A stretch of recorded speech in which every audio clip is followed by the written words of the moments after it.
예, 죽은 자가 아닌 산자의 하나님이라는 제목으로 하나님 말씀 선포합니다.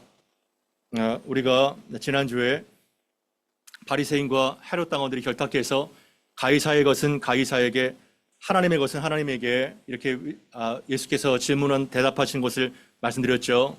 세금 납세에 대한 정치적 질문을 통해서 예수님을 공경에 빠뜨리려고 했지만 예수님은 신적 지혜로 그 위기를 잘 넘기셨습니다.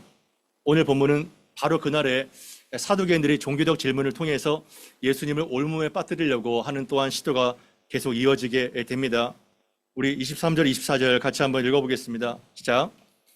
부활이 없다 하는 사두개인들이 그날 예수께 와서 모세가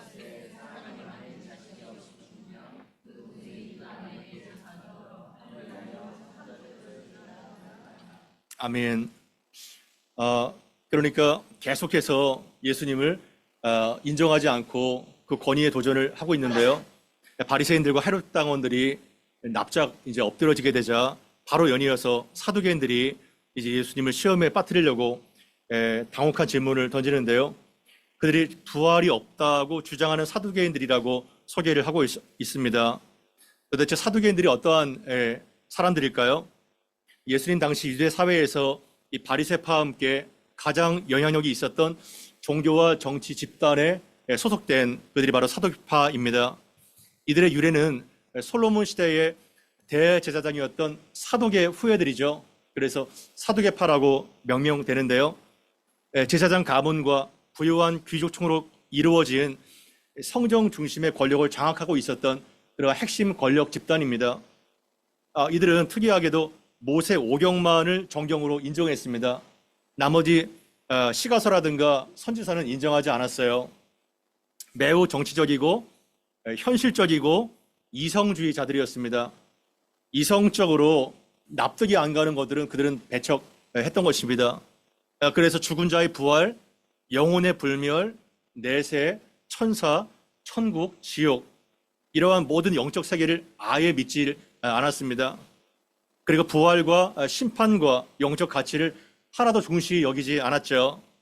왜냐하면 로마 정권과 결탁하여서 자신들의 권력을 유지하는 이들이 그것이 목적이었기 때문에 그러한 부활과 심판 따위들은 관심이 없었습니다. 반면 바리새인들은 이들과 경쟁 관계였는데요. 바리새인들은 율법 전체를 다 인정했죠. 그리고 부활과 내세와 심판을 받아들였습니다. 신학적으로 매우 대립적인 관계에 있었어요. 사두개인들과 바리새인들은. 그래서 사두개인들은 바리새인들이 꼼짝 못하는 것을 알고 자기들의 논리를 만들어서 예수님을 납작 엎드리게 만들어 자기들의 우월성을 증명하고자 이러한 말도 되지 않는 질문을 갖고 나온 것이죠. 사실 이들은 부활을 믿지 못하는 것이 아니라 믿기가 싫었던 거예요. 왜냐하면 지금이 너무 좋기 때문이죠. 만약에 부활을 믿는다면 내 욕망대로 사는 것, 내가 누리는 기득권을 잃을까 봐 두려워했기 때문입니다. 우리는 부활을 믿고 있나요? 여러분들은 어떠세요? 현실 세계가 너무 좋기 때문에 내세를 인정하지 않는 이러한 것들은 아닌지 돌아보게 되는 것입니다.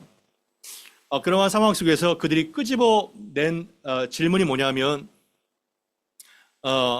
모세가 가르치기를 사람이 만일 자식이 없으면 그 동생이 그 아내에게 장가들어서 형을 위하여 상속자를 세울지니라. 신명기 25장 5절 6절에 그 계대결혼, 형사수치제, 형이 죽으면 수치, 형수를 취하는 이러한 제도를 가지고 걸고 넘어진 거예요. 신명기 25장 5절 6절의 그 배경 그 구절을 한번 읽어보겠습니다. 시작.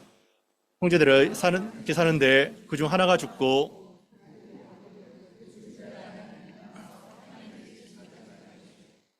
남편의 형제가 그에게로 들어가서 그를 맞이하여 아내로 삼아 그의 남편의 형제된 의무를 그에게 다 행할 것이요 그 여인이 낳은 첫 아들이 그 죽은 형제의 이름을 잊게 하여 그 이름이 이스라엘 중에서 끊어지지 않게 할 것이니라. 아멘. 여기에 보게 되면 이제 형제들이 함께 사는데 그 중에 하나가 죽고 아들이 없이 죽었어요. 그러면 죽은 자의 아내는 나가서 다른 사람의 집에 시집가지 말고 그 남편의 형제가 있을 것이 아니에요. 그 둘째가 결혼을 해서 아내로 삼아서 형제에게 그 아들을 낳아줌으로 죽은 형의 이름으로 기업이 끊어지지 않도록 이렇게 해달라. 그거를 지금 말하고 있는 겁니다. 그러니까 옛날에 의지할 것 없는 과부, 어떠한 힘이 있었겠어요? 직장이 있었겠어요? 그러니까 과부와 고아와 나부네, 이 약자들을 위한 하나님의 배려, 일종의 사회보장법 같은 것이 이러한 제도인 것입니다.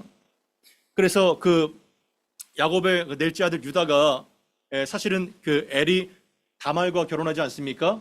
그러나 그 엘이 죄를 범하자 둘째 오난이 그 형세를 취하잖아요. 그러나 오난은 정말 얍삽하게도 성적인 욕망만 취하고 땅에 설정한 것 때문에 하나님께 또 죽임을 당해요. 마지막 셋째 셀라가 있는데 얘마저 죽으면 안 되니까 유다가 보류를 하지 않습니까? 계대 결혼이죠. 대를 잇게 하는 그러한 결혼 제도가 나와 있는 것입니다. 지금의 문화적 배경으로는 이해가 되지 않겠지만 그 당시에 사회보장제도, 약자를 위한 하나님의 방편이 있던 것입니다. 그러니까 이들은 모세 오경만을 인정하니까 신명기 말씀을 통해서 부활이 어딨냐, 내가 아무리 봐도 부활의 근거를 찾지 못한다, 이러한 것을 가지고 칠형제 스토리를 만들어서 가지고 온 거예요. 매우 악의적인 의도를 가지고 현실 불가능한 궤변을 만들어서 예수님을 골탕 먹이게 한 것입니다. 이게 바로 있을 수 있는 얘기인가요? 얼토당토하는 얘기죠. 25절부터 28절까지 그 스토리가 뭔지 한번 읽어보겠습니다. 시작. 우리 중에 칠형제가 있었는데 마지가 장가들었다가 죽어 상속자가 없으므로 그 아내를 그 동생에게 물려주고 그 둘째와 일곱째까지 그렇게 하다가 최후의 그 여자도 죽었나이다. 그런즉 그들이 다 그를 취하였으니 부활 때에 일곱 중에 누구의 아내가 되리이까. 여기 보게 되면 얼마나 참 지어낸 가설인가를 보게 되죠. 어떻게 칠형제가 한 여인과 결혼을 할 수가 있어요. 그러니까 이들은 진짜 궁금해가지고 물은 것이 아니라 예수님께 망신을 주려고, 부활과 내세가 얼마나 허구인지를 드러내려고 이러한 질문을 갖고 온 거예요. 부활을 믿지도 않으면서 예수님을 시험하려고 부활 때에 누구의 아내가 되겠습니까? 천연두럽스럽게 이렇게 질문을 하고 있는 것입니다. 사실 현대인들이 이성적 사고방식이 지배를 받고 있잖아요. 유불론적인 사고방식, 기술 문명이 이제 성장하면서 세속적 현실주의의 가치관에 사는 현대인들이 얼마나 이러한 사두개인과 같은 사고방식을 갖고 있습니까? 그냥 죽으면 모든 것이 다 끝이야. 사실 이러한 가치관이 지배적인 거예요. 그래서 영혼이 멸절된다, 영혼 멸절설, 그리고 부활과 심판은 사실상 없다는, 그거를 조롱하기 위한 이러한 가치관이 현대인들이 얼마나 많아요. 그러니까 그들의 삶이 어때요? 이 땅이 전부니까 이 땅의 가치가 전부인 거예요. 내세를 인정하지 않죠. 그리고 자기들이 누린 특권과 부유함을 잃을까 봐 두려운 거예요. 그래서 이러한 형태가 사두개인들뿐만 아니라 현대인들도 얼마나 지배적인 가치관을 갖고 있는지를 돌아보게 되는 겁니다. 근데 놀라운 것은 뭐예요? 이 사두개인들이 어떠한 집단이에요? 유대의 제사장 집단입니다. 제사장 집단. 놀랍지 않나요? 지금으로 말하면 목회자들입니다. 종교 리더들인 거예요. 근데 이들이 부활을 믿지도 않으면서 부활을 가설해서 얘기하고 있잖아요. 여러분, 부활을 자기가 믿지도 않는데 부활을 설교할 수 있을까요? 믿지도 않는데, 내세를 믿지도 않는데 내세를 설교할 수 있을까요? 얼마든지 가능하다는 거예요. 얼마든지. 이들이 제사장이었잖아요. 기가 막힌 아이러니죠. 수많은 신학교에, 특히 리버럴한 신학교의 교수들, 그들은 부활을 믿지 않아요. 예수의 역사성은 믿지만 예수의 신성은 부인합니다. 인정하지 않습니다. 동정녀의 탄생, 그리고 부활, 그리고 재림, 이런 거 하나도 믿지 않아요. 그런데 이러한 주석서를 쓰고 있고 말씀을 선포하고 있는 거죠. 회심하지 않는 목회자들과 종교인들이 얼마나 많은지요. 그러니까 교회를 다니면서 성경을 읽어도 능력이 나타나지 않은 거예요. 예수님 말씀처럼 너희가 성경도 하나님의 능력도 알지 못하고 크게 오해하였도다, 이렇게 얘기를 하고 있는 것입니다. 그러니까 이들의 관점에는 예수님과 함께 고난을 받고 예수님과 함께 이 세상에서 믿음의 선한 싸움을 싸우는 것이 어리석게 느껴지는 거예요. 매우 어리석고 매우 정말 시간 낭비라고 느껴지는 겁니다. 왜냐하면 심판과 부활과 내세를 믿지 않으니까요. 사후세계가 없다고 사실은 믿는 거예요. 그러니까 얼마나 많은 정말 웃픈 현실이 나타나고 있나요? 한국 교회에 정말 내놓으라고 하는 교세가 있다면 원로 목사님 은퇴할 때 정말 수십억의 전별금을 가지고 은퇴하는 거 정말 상상을 못 합니다. 그죠? 그런 일들이 부활을 믿고 하나님의 인도를 믿다면 그렇게 할 수 있는 것이, 자식에게 교회를 물려주는 것이 사실은 합당하지가 않죠. 설교를 잘할 수 있고 목회를 쌈박하게 행정력에 탁월할 수 있지만 사실 그들이 은퇴한 이후에 그리고 지금의 어떠한 가치를 지향하고 있는가, 거기에서 그 사람의 모든 목회 철학과 신학이 다 판가름 나는 겁니다. 어쩜 그렇게 돌아가는 판이 현대와 예수님 당시의 사두개인들과의 판이 똑같을까요? 2000년이 지났는데 왜 그럴까요? 인간의 욕망이 그대로기 때문에. 욕망은 그대로죠.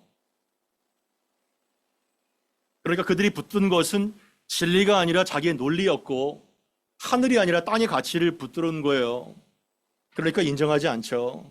인정하는 순간 내 거를 포기해야 되니까요. 우리는 어떤가요? 우리는 다를까요? 우리는 그들보다 나을까요? 천만의 말씀입니다. 우리도 더하면 더했지 뭐 고만고만인 거예요. 그래서 이 땅이 정말 전부라고 생각하면서 사는 게 얼마나 많아요. 부활과 내세가 있다는 것이 정말 믿는다면 하나님의 심판대 앞에서 단 이 세상에서 1초라도 호흡한 사람은 다 하나님의 심판대 앞에 선다면 절대로 우리는 그렇게 살지 않을 거예요. 내 배를 신으로 살 수가 없죠. 그러니까 사두개인들은 부활이 없다고 믿었기 때문에 말은 그럴듯하게 설교하겠지만 현실 권력과 재물에만 집착하게 된 거예요. 부활이 없다고 믿으니까. 그러니까 부활이 없다고 믿으니까 오늘을 확실하게 즐기고 내 이익을 챙기는 것이 사실 가장 똑똑한 삶이에요. 부활이 없다고 믿으면. 그렇지 않겠어요? 가장 똑똑한 삶이 현재를 맥시멈으로 즐기고 그리고 자신의 어떤 명예와 성공을 위해서 사는 것이 사실 가장 똑똑한 사람이에요. 어차피 죽으면 끝나버리는 거니까.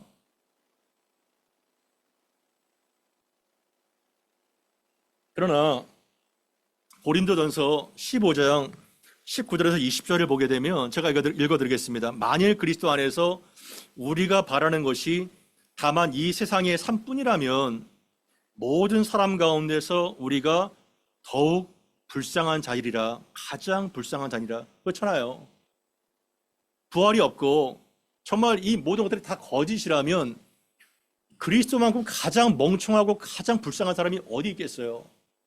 없는 천국을 위해서 목숨을 내드리고 순교를 하고 매주일마다 모이고 헌금을 하고 그 가치를 위해서 선교를 하고 헌신을 하고 왜 이러한 허망한 짓을 해요? 부활이 없는데. 이 땅에서 잘 먹고 잘 살고 잘 누리다가 그냥 끝나버리면 끝인데. 그러나 뒤따라오는 구절이 뭐예요? 고린도전서 15장 20절에 그러나 이제 but now 그리스도께서 죽은 자 가운데서 다시 살아나사 잠자는 자들의 첫 열매가 되셨도다. 아멘. 잠자는 자들의 첫 열매가 되는 거예요. 그러나 이제가 중요한 거예요. 그러나 이제. 세상의 모든 가설과 조롱을 뒤집는 겁니다. 진리가. 그러한 믿음 가운데 살기를 바랍니다. 이거는 정말 믿음이 아니면요, 뭔가가 들어오지 않으면 이거를 설명할 수가 없는 거예요. 믿음의 세계는. 그래서 예수님은 어떻게 말씀하세요? 예수님의 대답이 뭐예요? 29절 30절 같이 한번 읽어보겠습니다. 시작. 예수께서 대답하여 이르시되 너희가 성경도 하나님의 능력도 알지 못하는 거로 오해하였도다. 부활 때에는 천사들과 같으니라. 아멘. 참 예수님 어떻게 이렇게 지혜가 있을까? 그 지혜를 도대체 가늠할 수가 없어요. 그 깊이를. 예수님은 사두개인들의 불순한 의도의 그 질문을 오히려 역용하셔서 부활에 대한 적극적인 기회로 삼으세요. 그들을 가르칠 기회를. 여기에 병행 구절이 누가복음 20장 34절 이하인데요. 조금 본문이 길지만 같이 한번 읽어보겠습니다. 여기에 없는 내용이 누가복음의 병행 구절에 많이 나와요. 34절 이하 같이 한번 읽어보겠습니다. 시작.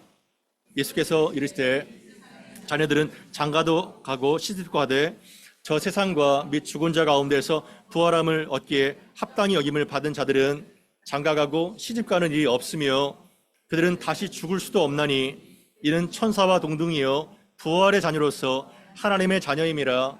죽은 자가 살아난다는 것은 모세도 가시나무 떨기에 관한 글에서 주를 아브라함의 하나님이요 이삭의 하나님이요 야곱의 하나님이라 칭하였나니 하나님은 죽은 자의 하나님이 아니요 살아있는 자의 하나님이시라. 하나님에게는 모든 사람이 살아있느니라 하시니. 아멘. 잘 보세요. 이 세상의 자녀들은 장가가고 시집가고 평범한 일상을 삽니다. 그러나 저 세상과 죽은 자 가운데서 부활을 얻기에 합당한 참 믿음의 신자들은 장가가고 시집가는 일이 그 땅에서는 없다는 거예요. 왜냐하면 구원이 완성됐기 때문에, 결혼이 완성됐기 때문에 더 이상 생육하고 번성할 필요가 없죠. 그리고 그들의 존재는 다시 죽을 수 없게 되는 거예요. 다시 죽을 수가 없습니다. 그리고 천사와 동등이요 부활의 자녀로서 하나님의 자녀가 된다는 거예요. 가족관계가 완전히 사라진다는 것이 아니라 그 전에 그 가족관계 질서, 남편과 아내와 자식이라는 이러한 관계가 하나님과의 직접적인 관계를 맺음으로 부활의 자녀가 된다는 거예요. 새로운 질서가 형성된다는 것입니다. 왜냐하면 새 하늘과 새 땅이 임했기 때문에. 그래서 하나님의 생명과 언약 안에서 믿음의 족장들이 여전히 살아있는 것처럼 참된 성령에 의해서 거듭난 자가 여전히 죽었지만 잠자지만 살아있는 현재적 존재라는 겁니다. 아멘. 그것이 엄청난 파워로 임하게 되는 거예요. 그래서 하나님에게는 모든 사람이 다 살아있다고 선포하고 있는 것이죠. 아멘. 그래서 이 부활의 권능을 믿는 사람이라면 어떠한 절망에도 살 수가 있는 거예요. 절망할 수가 없는 거죠. 왜냐하면 우리는 이미 영생 안에서 살고 있는 하나님의 자녀이기 때문입니다. 부활의 자녀이기 때문입니다. 우리가 조금 전에 찬양 불렀잖아요. 살아계신 주 나의 참된 소망 걱정 근심 조금 있네? 전혀 없네. 그죠? 전혀 없네. 그죠? 예. ETR도 없어요. 전혀 없네요. 그죠? 이 찬양 막 중국 교회 스찬에서 할 때 얼마나 목이 터져라고 외쳤는지. 인타호저 원흥对明天 인타호저 부짜이쥐파 하면서 그냥 원흥对明天 우리는 내일을 대면할 수 있어요. 왜냐하면 우리 안에 살아계신 하나님이 있기 때문에. 중국어 찬양이라든가 또 영어 원어를 읽을 때 더 이게 다 찾아나잖아요. 더 살아나잖아요. 너무 소망이 되는 것 같아요. 세상을 보고 뉴스를 볼 때 얼마나 낙심되는 거예요. 회사 상황을 볼 때 얼마나 절망적이에요. 다 절망밖에 없어요. 유튜브 검색해보잖아요. 다 몰락이에요. 다 몰락. 무슨 몰락? 유럽의 몰락? 무슨 몰락? 다 몰락인 거예요. 소망이 어디 있어요? 그러나 우리는 소망이 있는 줄 믿습니다. 왜냐하면 우리는 부활의 주님께서 거하시잖아요. 그게 소망이죠. 얼마나 감사한 거예요. 이 흑암 가운데 이 절망만 있는 세상에 하나님이 살아계신다는 게 가장 위로가 됩니다. 저는 가장 위로가 돼요. 그러니까 예수님은 어떻게 돼요? 너희가 성경도 하나님의 능력도 알지 못하는 거로 오해했다. 얼마나 충격적인 거예요. 여기에서 예수님께서 말하는 성경은요, 구약 성경 전체를 다 말하는 거예요. 모세오경뿐만 아니라 시가서와 선지서 다를 말하는 거죠. 왜냐하면 그 모든 것들이 다 오실 메시아를 바라보고 있기 때문인 것입니다. 그러니까 곳곳에 부활에 대한 증거가 구약 성경 전체에 숨어 있는데 이들은 자기가 보고 싶은 것만 본 거예요. 제사당하니까 얼마나 성경에 박식하겠어요. 성경을 딸딸 외우는 사람들입니다. 그러나 모세오경에는 절대 부활에 대한 흔적이 없을 거야. 이렇게 맹신했던 사람들이에요. 왜 그러겠어요? 성경을 어떻게 깨달아지죠? 성경을요?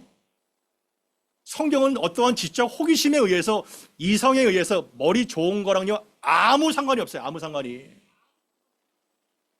시골에 있는 촌부조차도, 할머니조차도 성령께서 조명해 주셔야 그 말씀이 깨달아지게 되는 거예요. 아멘.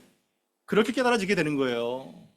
물론 한글은 알아야 되겠죠. 문자는 알아야 되겠죠. 그러나 아무리 노벨상을 몇 개를 따는 석박사라도요, 계시가 완전히 가려지게 되면요 절대로 깨달을 수 없습니다. 부활의 권능, 내세 심판 하나도 믿겨지지 않아요. 정말 믿고 싶어도.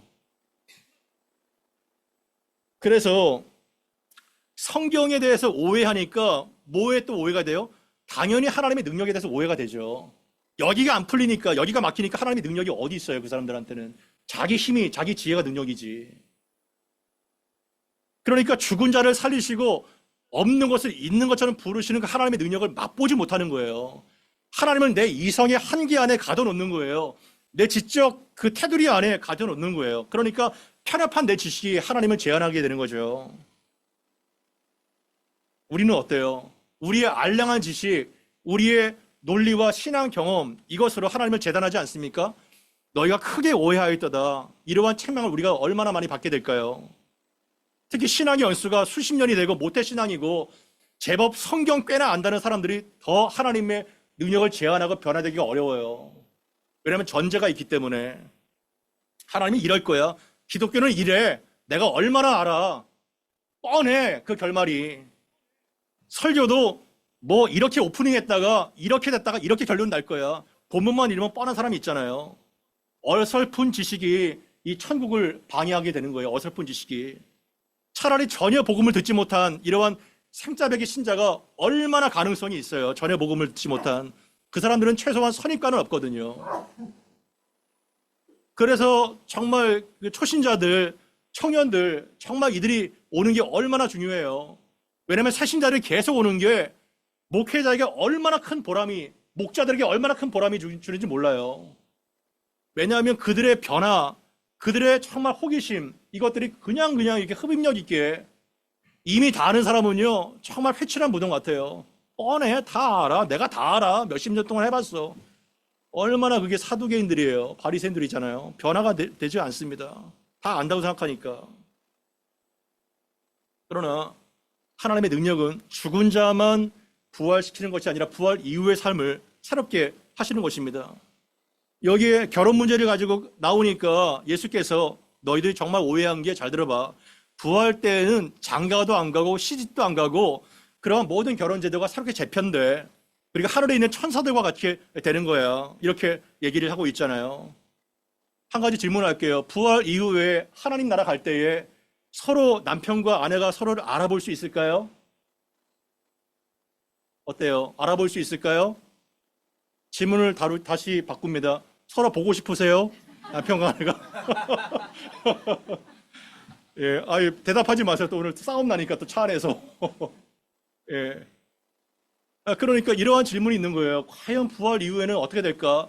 여기에 가족관계 연장선상일까? 어떻게 되지? 나는 그리고 몇 대에 부활되지? 20대인가? 70대인가? 죽었던 90대인가? 90대 부활되면 안 될 텐데. 모든 게 다 이렇게 또 장기를 기증하는 게 맞을까? 내 심장은 저 사람한테 가고 내 위는 이 사람한테 가고 내 각막은 이 사람한테 가면 어떻게 되는 거야? 이게? 여러 가지 질문이 실제로 있을 수 있어요. 그리고 매장을 해야 되는 거야? 화장을 해야 되는 거야? 수목장을 해야 되는 거야? 여러 가지, 그죠? 우리는 너무나도 이렇게 부활을 내 수준에서 내가 본 시간과 공간의 경험으로 그거를 재단하게 되는 거예요. 그러나 부활의 이후의 삶은 너무나도 제한적이지만 우리가 천사와 같은 신령한 존재로 변화된다는 거예요. 그렇다고 해서 exactly 천사와 같은 건 아니에요. 왜냐하면 천사는 육체가 없잖아요. 그러나 우리는 신령한 몸으로 먹을 수 있는 존재로 다시 부활되게 되잖아요. 그 하나의 힌트가 고린도전서 15장 42절에서 44절인데요. 같이 한번 읽어보겠습니다. 시작. 죽은 자의 부활도 그와 같으니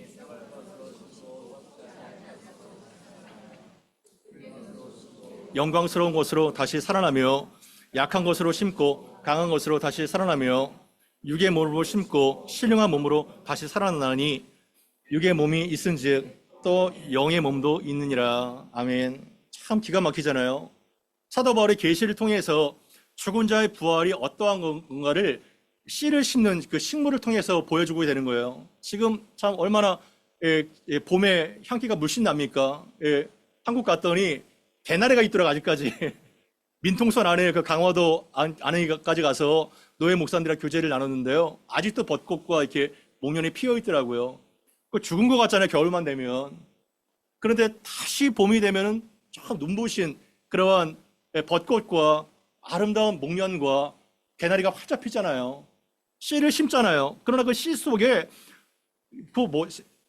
색채가 있겠어요? 물감이 있겠어요? 근데 다양한 형태의 꽃으로 새빨갛게, 어떤 것은 노랗게, 어떤 것은 파랗게, 다 형형색색에, 씨는 다 똑같겠지만 그 안에 엄청난 그 생명이 들어있기 때문에 그것이 부활의 힌트가 아닐까 생각됩니다. 그러니까 부활은 어떻게 나타나게 돼요? 죽은 자의 부활도 이와 같은데 썩을 것으로 심고 썩지 아니할 것으로 다시 살아나며, 아멘. 썩을 육체가 심겨지잖아요. 썩지 않을 건강한 몸으로, 영광스러운 몸으로 다시 살아나게 된다는 거예요. 그리고 욕된 것으로 심어요. 욕된 것은 비천한 것, 디스아너, 매우 수치스러운 것을 말하는 거예요. 얼마나 수치스럽고 얼마나 욕된 것이 많아요. 비천한 것이 있습니까? 우리의 신분도, 우리의 천한 신분도. 그러나 영광스러운 것으로 다시 살아난다는 거예요. 그리고 약한 것, 얼마나 병이 있습니까? 얼마나 약해요. 이지러지게 되고 노쇠해지게 되고, 얼마나 최근에 은혜교회 식구들 수술을 하셨고 수술을 앞두고 있고, 얼마나 우리가 저 아픔과 연약함이 있습니까? 그러나 약한 것을 심지만 어떤 것으로? 강한 것으로 다시 살아나게 되고, 그 부활체는 더 이상 질병과 장애와 상처가 없는 영광스러운 몸으로 다시 살아나게 된다는 거예요. 아멘. 얼마나 소망이 돼요. 우리가 아무리 이 땅 가운데 장애가 있어도, 성함합이 한자라도, 정말 심각한 정신적인 장애가 있어도 건강한 몸으로, 그 믿음으로 우리가 심었기 때문에 영광스러운 몸으로 다시 살아나게 된다는 거예요. 아멘. 예. 우리 조일선 제사님 힘내시기 바랍니다. 예. 얼마나 좀 그래요, 그죠? 다 나이가 들면, 예. 우리 또 전웅기 집사님도 그렇고 얼마나 참 어려워요, 그죠? 그러나 영광스러운 몸으로, 건강한 몸으로, 장애가 없는 몸으로 다시 회복될 것을 믿게 되는 거죠. 그래서 우리 몸으로 심고 신령한 몸으로 다시 살아나게 되고, 육의 몸이 있는 것처럼 초자연적인 영의 몸이 있다는 거예요. 이 얼마나 우리는 뭐 다 알 수가 없죠. 가봐야 알겠죠. 그러나 그 부활 소망이 있기 때문에 현재의 아픔과 고통을 이길 수 있는 겁니다. 아멘. 그게 부활의 권능인 거예요. 그래서 그 믿음으로 우리가 살아가야 되는 것입니다. 그 예수님께서 31절부터 33절까지 또 어떠한 것들을 인용해서 말씀하세요. 같이 한번 읽어봅시다. 시작. 죽은 자의 부활을 논할진대 하나님이 너희에게 말씀하신 바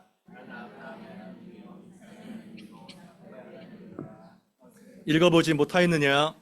하나님은 죽은 자의 하나님이 아니요 살아있는 자의 하나님이시니라 하시니 무리가 듣고 그의 가르침에 놀라더라. 아멘.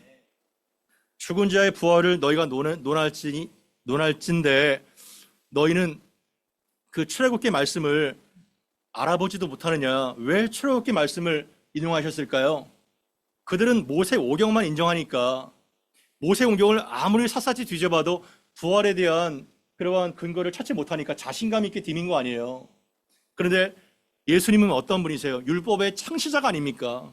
율법의 창시자시기 때문에 오경의 출애굽기를 통해서 부활의 진리를 변증하는 거예요. 너희들 성경 알지?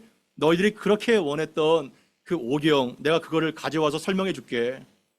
출애굽기 3장 6절에 보면 이런 말씀이 있어요. 또 이르시되 나는 내 조상의 하나님이니 아브라함의 하나님, 이삭의 하나님, 야곱의 하나님이라. 모세가 하나님 배웠기를 두려워하여 얼굴을 가리매. 이러한 것들이 나오잖아요. 여기 잘 보세요. 시제가 어떻게 돼요? 나는 아브라함의 하나님이었고 이삭의 하나님이었고 야곱의 하나님이었다가 맞지 않나요? 지금 아브라함 죽었잖아요. 지금 이삭과 야곱 살아있는 사람 없잖아요. 여러분들이 그토록 존경하고 또 사모하는 부모님, 믿음의 권속들 없잖아요. 그러나 항상 이 언약 가운데, 이거는 언약의 전형적인 표현인 거예요. 이 언약 가운데 맺은 신실한 주님의 약속이 있기 때문에 그들은 계속해서 현재적 살아있는 존재라는 거예요. 아브라함도 지금 살아있고 이삭과 야곱도 살아있고, 그래서 나는 아브라함의 하나님이요 이삭의 하나님이요 야곱의 하나님이라 하신 것을 읽어보지 못하였느냐? 그래서 하나님은 죽은 자의 하나님이 아니요 살아있는 자의 하나님이시라 이렇게 선포하고 계신 겁니다. 얼마나 참 감탄이 되나요? 이러한 기도가 나오더라고요. 주여, 저에게도, 저희 은혜교 건속들에게도 이러한 신적 지혜를 주셔서 어떠한 악한 자들이 감히 대적할 수도 없는 물을 수도 없는 지혜, 침묵할 수밖에 없는 지혜를, 하늘의 지혜와 용기를 쏟아주옵소서. 이러한 것들을 보기를 됩니다. 우리 자녀들에게도, 모든 사람들에게도 이러한 지혜가 임할 때 정말 일터에서, 학교에서도 이렇게 하나님의 도구로 쓰임받을 수가 있는 거예요. 그러한 존재로 쓰임받게 되기를 바랍니다. 그렇게 돼야 되는 거예요. 하나님의 능력과 하나님의 능력이 2000년 전이나 지금이나 영원토록 동일하신 분인데 왜 능력이 감가상각이 될 수도 없는데 구해야 되겠죠. 마지막으로 이 말씀 가운데 계시록 21장 1절부터 4절까지를 같이 한번 읽어보면 좋겠습니다. 정말 마지막 새 하늘과 새 땅이 어떻게 펼쳐질지를 같이 한번 봅니다. 시작. 또 내가 새 하늘과 새 땅을 보니 처음 하늘과 처음 땅이 없어졌고 바다도 다시 있지 않더라. 또 내가 보매 거룩한 성 새 예루살렘이 하나님께로부터 하늘에서 내려오니 그 준비한 것이 신부가 남편을 위하여 단장한 것 같더라. 내가 들으니 보좌에서 큰 음성이 나서 이르되 보라, 하나님의 장막이 사람들과 함께 있음에 하나님이 그들과 함께 계시리니 그들은 하나님의 백성이 되고 하나님은 친히 그들과 함께 계셔서 모든 눈물을 그 눈에서 닦아주시니 다시는 사망이 없고 애통하는 것이나 곡하는 것이나 아픈 것이 다시 있지 아니하리니 처음 것들이 다 지나갔음이로라. 아멘. 처음 것들이 다 지나갔음이로라. 얼마나 소망이 됩니까? 계시록 21장에 보게 되면 새 하늘과 새 땅이 이제 보여지게 되는데요. 사도 요한이 밤모섬에서 그걸 봅니다. 처음 하늘과 처음 땅이 완전히 사라지게 되고 그 흉흉한 바다도 다시 있지 않게 되는 것이죠. 그러면서 또 사도 요한이 보니까 거룩한 성 새 예루살렘이 하나님께로부터 하늘에서 내려오게 되는 거예요. 이 영광스러운 비전과 환상을 한번 상상해 보세요. 여기에서 거룩한 성 새 예루살렘은 누구를 가리키는 걸까요? 하나님의 교회, 구속받은 성도들을 가리키고 있는 겁니다. 그들이 이 땅 가운데 핍박이 있고 절망이 있었지만 이긴 자들이 있기 때문에 거룩한 성 새 예루살렘이 마치 준비한 신부가 거룩한 세마포 옷을 입고 단정한 그 아름답고 정결한 그 모습으로 하나님과 연합하는 모습, 그 위대한 결혼식이 여기에서 펼쳐지게 되는데요. 3절에 내가 들으니 보좌에서 큰 음성이 나서 이르는데 보라, 하나님의 장막이 사람들과 함께 있음에 하나님이 그들과 함께 계시리니 그들은 하나님의 백성이 되고 하나님은 친히 그들과 함께 계셔서, 함께가 계속 나오잖아요. 그러니까 그때의 가장 위대한 축복은 정말 열두 진주문이나 바닥에 깔린 그러한 황금길이 아니라 하나님 자신이 자기 백성들과 함께하는 것, 이것이 가장 큰 복인 줄 믿습니다. 임마누엘이 가장 큰 복이라는 것을 계시록 마지막을 통해서 보게 되는 것이죠. 정말 그래요. 정말 그렇습니다. 복을 주시는, 온갖 귀한 것을 주시는 하나님도 너무 좋지만 하나님 자신이 우리와 함께 있다면 광야에서도, 사망의 음침한 골짜기에서도 우리는 행복할 것 같아요. 왜냐하면 복의 근원이 되신 하나님과 함께 하시기 때문에 우리는 슬플 수가 없죠. 그래서 모든 눈물을 그 눈에서 닦아주시리니 다시는 사망이 없고 애통하는 것이나 곡하는 것이나 아픈 것이 다시 있지 아니하리니 처음 것들이 다 지나갔음이로라. 아멘. 모든 눈물을 닦아주신다는 거예요. 여러분들은 어떠한 눈물을 흘리셨어요? 어떠한 눈물을 흘리고 계세요? 우리가 인생을 살면서 얼마나 기가 막힙니까? 거의 대부분 남에게 얘기를 할 수가 없는 고통과 질고가 있는 거예요. 저도 눈물을 많이 흘리고 살았어요. 억울한 눈물, 고통과 한계에 대한 눈물, 내 자신의 비참한 눈물, 죄가 가져다 주는 그 깨트린 그 모든 눈물들을 다 눈물이죠. 그 눈물을 누가 씻어줄 수 있어요? 가족이 씻어줄 수 있어요? 자식이 씻어줄 수 있어요? 어떠한 사람도 그 눈물을 씻어줄 수가 없습니다. 나만 알죠, 대부분. 오직 예수님만이 그 모든 눈에서 눈물을 닦아주신다는 거예요. 아멘. 그 눈물을 닦아주신다는 거예요. 내 사정도 아시는 그분께서. 더 이상 사망이 없어요, 사망이. 죄 때문에 사망과 죄와 죽음이 왔는데 그 사망이 완전히 작살이 나는 그런 놀라운 시간이 오고 있다는 겁니다. 더 이상 애통함이 없는 거예요. 곡함이 없는 거예요. 아픈 것이 없는 거예요. 아픈 것이. 얼마나 좋아요. 처음 것이 다 지나갔다는 것을 우리는 영광스러운 부활체를 통해서 보게 되는 것입니다. 죄와 저주가 완전히 끝나고 영원히 하나님과 동행하는 그것이 우리가 지향할 갈 천국인 것입니다. 우리는 이 땅에서도 천국을 경험하고 또한 영원한 천국에 들어가게 될 거예요. 이 땅에서는 정말 버거운 삶을 살고 저 땅에 그냥 겨우 들어가는 것이 아니라 이 땅에서부터 영생을 누리며 저 땅을 들어가게 되는 거예요. 그러한 놀라운 천국을 경험하며 사는 여러분들이 되기를 바랍니다. 얼마 전에 부활절이었잖아요. 얼마 전에 그 부활이 정말 종이 호랑이가 아니라면 종이 호랑이를 그림책에서 본 사람과 산을 가다가 직접 살아있는 호랑이를 만난 사람은요 완전히 다릅니다. 완전히 달라요. 호랑이를 논리적으로 설명할 수는 있겠죠. 어떻게 표현이 되고 수염이 어떻게 되고 잘 그릴 수도 있을 거예요. 그러나 정말 살아있는 호랑이를 완전히 봤다면 이 사람은 말을 못할 수도 있어요. 덜덜 떨려가지고. 그런데 누가 그 사람을 본 거예요? 누가 부활을 직면한 거예요? 살아있는 호랑이를 본 거죠. 죽은 예수가 아니라 산 예수를 믿게 되기를 바랍니다. 그래야 우리는 그 부활의 임재 가운데 그 권능을 덧입고 이 땅을 슬프지만 이 땅이 버겁지만 믿음으로 살게 되는 거예요. 그게 신앙인 것입니다. 말씀을 정리할까요? 그동안 나의 편협한 전제, 그 알량한 지식으로 기독교를 얼마나 오해하고 부활을 얼마나 오해하면서 살았는지요. 내세가 어디 있어 임마. 죽으면 끝인 거야. 심판 없다고 하면서 얼마나 조롱하면서 살았나요? 그러나 우리가 그것을 인정하건 인정하지 않건 말씀이 진린 거예요. 하나님의 심판은 있습니다. 부활은 있습니다. 영원한 나라가 있는 거예요. 그래서 어떻게 참 이게 항상 설교할 때마다 일부 온 세대에 예배하고 2부 마태복음 이게 똑같아요. 이게 체험하는 게. 아니 오늘 온 세대에 뭐 했어요? 에서와 야곱이잖아요. 에서는 뭐예요? 야 뭐가 있어 부활이. 뭐가 있어 그런 축복이. 그냥 팥죽 한 그릇에 그냥 팔아버린 거예요. 가치가 없게 느껴지기 때문에. 얼마나 안타까워요. 그러나 부활이 있다는 거예요. 하나님의 능력이 있다는 거예요. 성령을 그래서 제대로 깨달아야 됩니다. 이러한 하나님의 능력을 경험하게 되기를 바랍니다. 썩을 것으로 심고 썩지 않을 것으로 건지는 거예요. 이것보다 정말 남는 농사가 어디 있어요? 욕되는 것으로 심고 수치스러운 거 심고 영광스러운 거 다시 거두는 거예요.